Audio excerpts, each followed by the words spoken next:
पंजाब की सकाफ़त और पाकिस्तान की सकाफ़त की मोहब्बत में यहाँ आया हूँ, क्योंकि मैं ये समझता हूँ कि इस दुनिया के बनने में सबसे पहले आवाज़ ने किरदार अदा किया। अगर बिग बैंग ना होता तो ये दुनिया ना बनती, वो भी एक आवाज़ थी। और जब ये दुनिया ख़त्म होगी तब भी सौरे इसराफील बजेगा, तब भी एक आवाज़ होगी। तो आवाज़ हमारी ज़िंदगी में इतनी अहम है कि इसके बगैर ना ज़िंदगी बन सकती है ना ज़िंदगी जा सकती है। तो ये मौसीकी की अहमियत है। और याद रखें कि पाकिस्तान की या दुनिया भर की हर लोक कहानी दरअसल थिएटर की कहानी है। अगर आप हीर रांझा को गौर से देखें तो उसके अंदर किरदार भी है, उनके डायलॉग भी हैं। उसके अंदर खेड़े के डायलॉग भी हैं तो हीर के डायलॉग भी हैं। लेकिन अफसोस कि हमने उससे फिल्में तो बनाई, लेकिन उसके थिएट्रिकल एक्ट स्कूलों में कॉलेजों में अपना ना सके।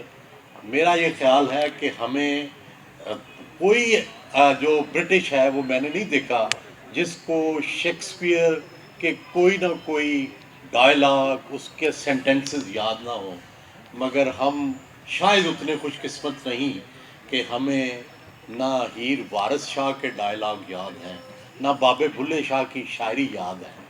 मेरा ये ख्याल है कि स्कूलों के अंदर, कॉलेजों के अंदर, यूनिवर्सिटियों के अंदर, स्ट्रीट्स के अंदर बजाय कि हम गैर मुल्की कंटेंट को यूज़ करें, जो देसी कंटेंट है, हमारा लोकल कंटेंट है, बाबा बुल्ले शाह का कंटेंट है, शाह हुसैन का कंटेंट है, हीर वारिस शाह का कंटेंट है, मिर्ज़ा साहबा का कंटेंट है, वो यहाँ के बच्चे बच्चे को, छोटे बड़े को, हर एक को याद होना चाहिए। क्योंकि इसमें दानिश की बातें हैं, इसमें सकाफ़त की बातें हैं, इसमें अपने लोगों से मोहब्बत की बातें हैं, अपनी मादरे वतन से मोहब्बत की कहानियाँ हैं। अब मारवी जो है वो अपनी वतन की मोहब्बत में जान दे देती है, लेकिन अपनी पाकीज़गी नहीं छोड़ती। तो ये सब कहानियाँ हीर किस तरह तमाम पाबंदियों को, माशरे को तोड़ के जो अपना हीरो है उसको पाती है, ये लोगों के लिए जिद्दोजहद करने की एक अलामत है। तो ये वो अलामतें हैं जिनको हमें आगे लेके बढ़ना चाहिए।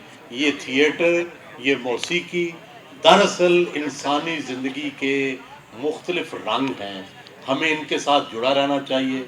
मैं खैर मकदम करता हूँ इस थिएटर एंड म्यूज़िक फेस्टिवल का। बड़ी मोहब्बत से ये रंग सजाए गए हैं, मुख्तलिफ मुल्कों के लोग बुलाए गए हैं, और मैं इस बात का विटनेस हूँ कि इस दफ़ा सकाफ़त की तरफ जेन्युइन तवज्जो दी जा रही है। और इससे अगर पंजाब के अंदर वो जो कल्चर पर अदम तवज्जोही थी, अगर उससे कुछ बेहतरी आ जाए तो ये पंजाब जिससे हम सब मोहब्बत करते हैं, लेकिन हमें अपनी मोहब्बत को नाम नहीं देना आता। काश हमें नाम भी देना आ जाए और हम उसके साथ जीना भी सीख लें। बहुत बहुत शुक्रिया, बहुत बहुत मेहरबानी।